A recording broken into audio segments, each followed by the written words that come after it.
বড়লেখাবাসী বড় চমৎকার একটা জায়গার মানুষ আপনারা। এরকম আমি সারা বাংলাদেশ ঘুরেছি, বিশ্বাস করি এরকম উপজেলা খুব কম আছে, খুবই কম আছে।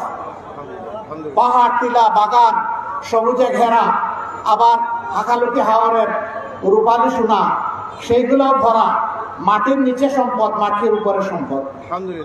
আলহামদুলিল্লাহ, আলহামদুলিল্লাহ। দোয়া করেন। বড়লেখার অনেক দাবি দাওয়া এখানে আমার ভাইয়েরা বলেছেন। আমরা এমন বাংলাদেশ চাই যেন দাবি করে কোনো অধিকার আদায় করতে না হয়। যার অধিকার সে যেন ন্যায্যভাবে ঘরে বসে পেয়ে যায়।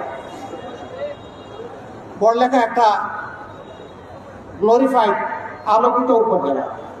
সেই উপজেলায় আমাদের মেয়েদের শিক্ষা বিকাশের জন্য আমি শ্রদ্ধার সাথে স্মরণ করি আমার ভাই, রাজনৈতিক বন্ধু জনাব এবাদুর রহমান চৌধুরী। তিনি নারী শিক্ষা একাডেমি তার জ্ঞান, মেধা এবং পরিশ্রমে আপনাদেরকে উপহার দিয়ে গেছে।